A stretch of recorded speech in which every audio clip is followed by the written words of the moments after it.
The hello effect.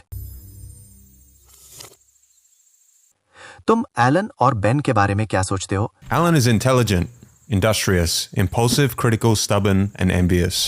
Ben is envious, stubborn, critical, impulsive, industrious, and intelligent.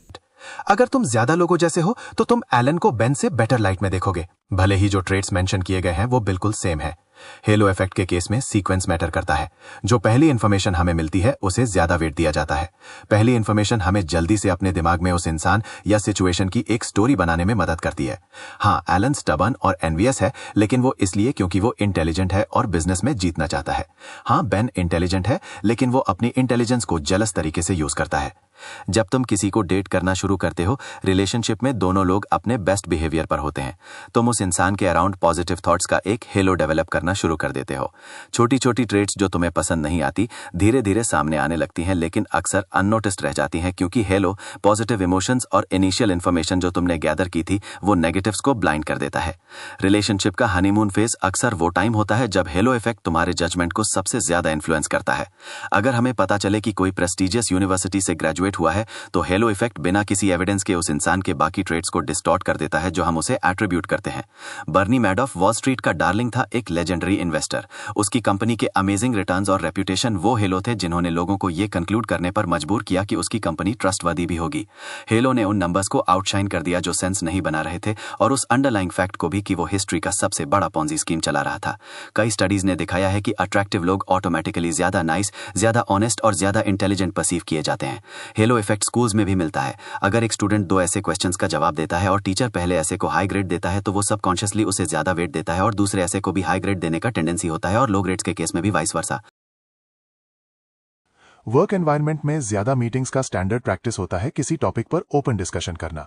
Daniel काहनेमन अपनी book thinking fast and slow में argue करते हैं कि बेहतर यह होगा कि डिस्कशन शुरू होने से पहले ग्रुप के हर मेंबर से इंडिपेंडेंट जजमेंट्स गैदर किए जाएं, क्योंकि अक्सर जो पहले लोग बोलते हैं उनकी ओपिनियंस को ज्यादा वेट मिल जाता है और वो ग्रुप के इनपुट को इन्फ्लुएंस कर देते हैं, खासकर अगर बॉस पहले बोल दे। मॉडर्न रिसर्च सजेस्ट करती है कि पुरानी कहावत फर्स्ट इंप्रेशंस लास्ट सच निकलती है। किसी से पहली बार मिलने के बाद उस इंसान के बारे में हमारा जजमेंट फ्यूचर में काफी लंबे टाइम तक हमें इन्फ्लुएंस कर सकता है। हम जल्दी कंक्लूजन्स पर पहुंच जाते हैं और ट्रू कैरेक्टरिस्टिक्स के बारे में हमारी परसेप्शन हेलो इफेक्ट की वजह से डिस्टॉर्ट हो जाती है। इसका सामना करने के लिए कोशिश करो कि किसी इंसान या चीज की पहली अपीयरेंस से आगे बढ़ो और एरर को डीकोरिलेट करो।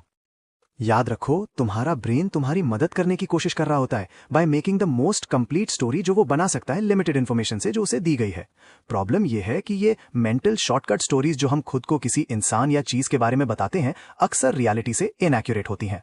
उसे उसकी पर्सनैलिटी के बारे में कुछ नहीं पता, वो सिर्फ इस बात पर जा रहा है कि वो कितनी गुड लुकिंग है। वो हेलो इफेक्ट का शिकार हो रहा है। ये नई एप्लीकेंट हार्वर्ड से ग्रेजुएट हुई है। इस पोजीशन जैसी किसी रोल का एक्सपीरियंस नहीं है, लेकिन मुझे लगता है हमें इसे फिर भी इंटरव्यू करना चाहिए।